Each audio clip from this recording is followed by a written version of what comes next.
Psikologi atau manajemen yang berfokus pada pemahaman perilaku organisasi tentang bagaimana mengatur atau memanage sumber daya yang ada untuk memenuhi kebutuhan. Kaitannya dengan psikologi, dengan ditemukannya dan dikembangkannya ilmu psikologi, diketahui bahwa unsur sumber daya manusia ternyata merupakan yang terpenting dari ketiga model kerja perusahaan manapun.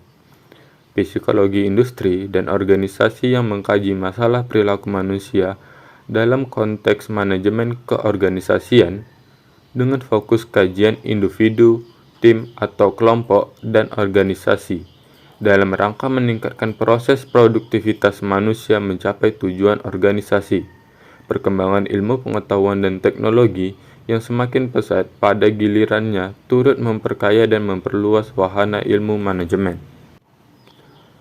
Penemuan-penemuan baru dalam bentuk konsep-konsep, prinsip-prinsip, dan macam-macam prosedur ternyata sangat diperlukan untuk melaksanakan proses manajemen secara efektif. Kemajuan ilmu dan teknologi tersebut terutama terpusat pada ilmu-ilmu perilaku yang memandang manusia sebagai suatu yang memiliki serba kemungkinan. Ilmu ini bertitik tolak pada hukum probabilitas.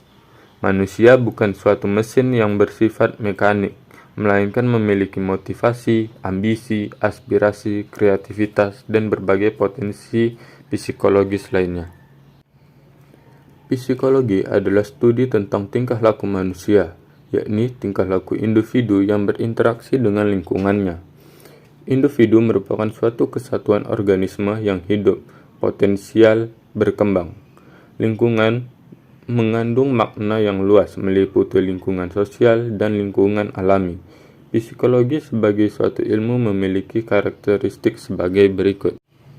Yang pertama, objek psikologi adalah tingkah laku organisme yang dapat diamati.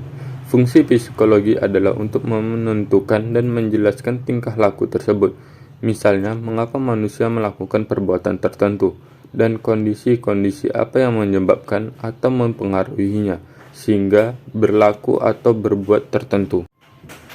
Yang kedua, psikologi berupaya menjelaskan tingkah laku serta hubungannya dengan kondisi-kondisi lingkungan ataupun pengalaman dan keadaan orang yang melakukan tingkah laku tersebut secara sistematif dan komprehensif.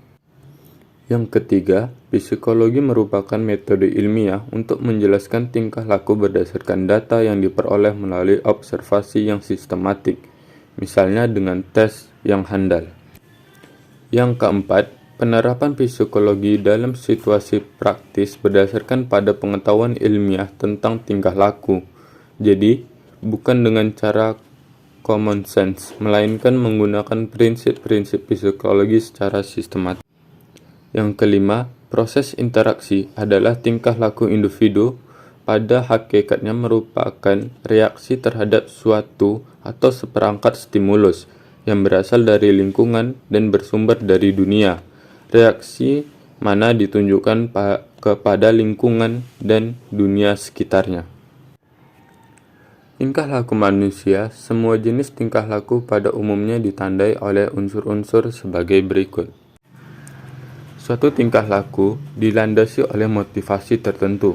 Perubahan tingkah laku mulai dari keadaan organisme memiliki motivasi dan keadaan ini timbul bersumber atau dari luar kebutuhan organisme. Tingkah laku yang bermotivasi adalah tingkah laku yang sedang dalam keadaan mencapai tujuan. Fungsi mencapai tujuan adalah pengurangan dalam ketegangan dalam keadaan memerlukan. Lingkungan menyediakan kesempatan dan sekaligus membatasi tingkah laku organisme. Tingkah laku dipengaruhi oleh proses-proses dalam organisme.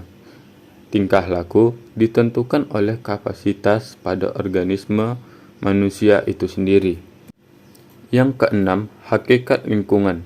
Lingkungan mempengaruhi pola-pola tingkah laku yang diperoleh dalam lingkungan tersebut. Lingkungan ini dibagi menjadi dua, yaitu lingkungan kultural. Lingkungan kultural adalah suatu yang ada yang bebas dari orang yang bersifat non-personal. Lingkungan kultural meliputi objek fisik dan nilai-nilai masyarakat. Hal tersebut dianggap bebas dalam arti di luar orang tertentu dan diperoleh oleh para warga masyarakat. Lingkungan kultural merupakan sumber dan sekaligus pembatas bagi perkembangan kepribadian. Lingkungan ini menentukan jenis-jenis pengalaman yang pada gilirannya dapat memahami dan mempersiasi jenis-jenis tingkah laku. Dalam skala yang lebih luas, lingkungan kultural dapat dibagi menjadi beberapa dimensi yang struktur dan fungsi keluarga, pendidikan, politik, ekonomi, keagamaan, reaksi, dan pelayanan sosial. Dalam dimensi-dimensi ini sudah tentu mencakup segi organisasi dan manajemen. Ini berarti juga merupakan suatu lingkungan yang dapat memberikan pengaruh terhadap tingkah laku manusia dan kepribadian seseorang. Lingkungan interpersonal, manusia, individu, dan person juga merupakan lingkungan. Banyak kegiatan manusia dapat dilaksanakan dalam hubungan dengan orang lain. Manusia memberikan stimulus sehingga menimbulkan respon kepada lainnya. Antara manusia satu dengan yang lainnya, terjadi proses interaksi dan saling mempengaruhi. Dalam kenyataannya, kedua jenis lingkungan ini merupakan suatu lingkungan yang kompleks, terkandung di dalam kedua kategori tersebut. Kenyataan ini dapat dilihat dalam lingkungan organisasi dan manajemen, di mana unsur manusia, alat, waktu, alam, dan objek fisik lainnya terpadu menjadi satuan stimulus terhadap personil yang menuntut jenis dan pola tingkah laku tertentu. Psikologi manajemen sangat berperan penting untuk kehidupan sehari-hari, guna proses mencapai keberhasilan dan mencapai tujuan. Dalam kehidupan sehari-hari, manajemen harus terkoordinir dengan baik, karena dengan adanya manajemen, kita dapat mengatur sesuatu dengan baik dan benar. Jika kita mau melakukan sesuatu tanpa kita rencanakan cara atau strateginya, maka hal yang mau kita lakukan tidak akan termanage dengan baik, tidak tertata dan tidak terarah tujuannya, kemana dan untuk apa. Tentu kita perlu mempelajari psikologi manajemen agar upaya yang dilakukan tidak terjadi sia-sia, dan tentunya agar strategi kita bisa tepat untuk mewujudkan target tujuan kita dengan tertata dan terarah. Ilmu psikologi berpusat pada manusia dan mampu mengintervensi berbagai faktor internal manusia seperti motivasi, sikap kerja, keterampilan, dan sebagainya, dengan berbagai macam teknik dan metode, sehingga bisa dicapai kinerja sumber daya manusia yang setinggi-tingginya untuk produktivitas perusahaan. Dengan adanya psikologi manajemen, kinerja sumber daya manusia akan terkontrol dengan baik dan tingkat produktivitas meningkat. Adapun 4 fungsi utama dalam manajemen. Yang pertama, perencanaan atau planning. Yang kedua, pengorganisasian atau organizing. Yang ketiga, pengarahan atau actuating dan directing. Yang keempat, pengawasan atau controlling. Contoh manajemen dalam kehidupan sehari-hari. Yang pertama, manajemen rumah. Penerapan manajemen dalam rumah yang perlu diperhatikan seperti menata halaman rumah dengan baik, penataan ruang tamu, penataan tempat tidur, penataan dapur, dan penataan kamar mandi atau toilet. Yang kedua, manajemen waktu. Waktu merupakan hal yang sangat berharga. Dari mulai kita bangun tidur sampai tidur kembali, hendaknya diisi dengan hal-hal yang baik dan bermanfaat secara optimal, efektif, dan efisien. Orang yang bisa mengatur dan mengelola waktu dalam hidupnya, dia akan mendapatkan hasil yang baik dan keberuntungan. Yang ketiga, manajemen uang. Dalam memenuhi kebutuhan hidupnya, manusia pasti membutuhkan alat pembayaran, yaitu uang. Uang digunakan dalam kehidupan sehari-hari, seperti untuk membeli makanan, bayar ongkos kendaraan, membayar biaya sekolah, dan keperluan lainnya. Ilmu manajemen juga diperlukan untuk memanajemen keuangan dalam kehidupan sehari-hari agar tercipta sebuah perencanaan dan pengawasan terhadap keuangan kita, serta agar kita dapat mengetahui dan dengan jelas berapa besar uang yang telah kita gunakan. Dan dengan manajemen keuangan, kita juga bisa bervaluasi seberapa optimal dan efektifkah kita dalam menggunakan uang. Yang terakhir, landasan psikologi manajemen. Landasan ontologi.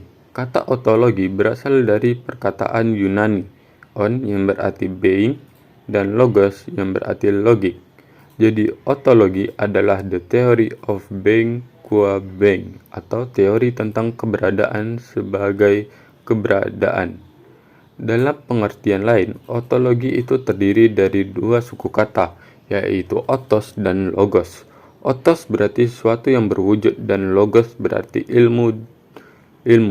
Jadi ontologi dapat diartikan sebagai ilmu atau teori tentang wujud hakikat yang ada. Manual tentang wujud hakiki, objek, ilmu, dan keilmuan. Setiap bidang ilmu dalam jurusan dan program studi. Objek ilmu atau keilmuan itu adalah dunia empirik, dunia yang dapat dijangkau panca indera. Jadi, soal objek ilmu adalah pengalaman indrawi. Dengan kata lain, ontologi adalah ilmu yang mempelajari tentang hakikat suatu wujud yang ada berdasarkan pada logika semata. Landasan aksiologi. Kata aksiologi berasalkan dari kata aksios yang berarti nilai, atau logos yang berarti teori. Jadi aksiologi adalah teori tentang nilai. Aksiologi diartikan sebagai teori nilai yang berkaitan dengan kegunaan dan pengetahuan yang diperoleh. Dasar aksiologi, ilmu membahas tentang manfaat yang diperoleh manusia dari pengetahuan yang didapatkannya. Tidak dapat dipungkiri bahwa ilmu yang telah memberikan kemudahan-kemudahan bagi manusia dalam mengendalikan kekuatan-kekuatan alam. Dengan mempelajari atom, kita dapat memanfaatkannya untuk sumber energi bagi keselamatan manusia. Tetapi hal ini juga dapat menimbulkan malapetaka bagi manusia. Penciptaan bom akan meningkatkan kualitas persenjataan dalam perang, namun apabila disalahgunakan akan mengancam keselamatan umat manusia. Secara umum dipahami bahwa epistemologi menjadi landasan nalar filsafat untuk memberikan keteguhan dan kekukuhannya bahwa manusia dapat memperoleh kebenaran dan pengetahuan dengan landasan aksiologi, ilmu pengetahuan ini. Kurangnya ada 3 kegunaan teori ilmu pengetahuan, yaitu sebagai alat membuat eksplanasi, sebagai alat peramal, dan sebagai alat pengontrol.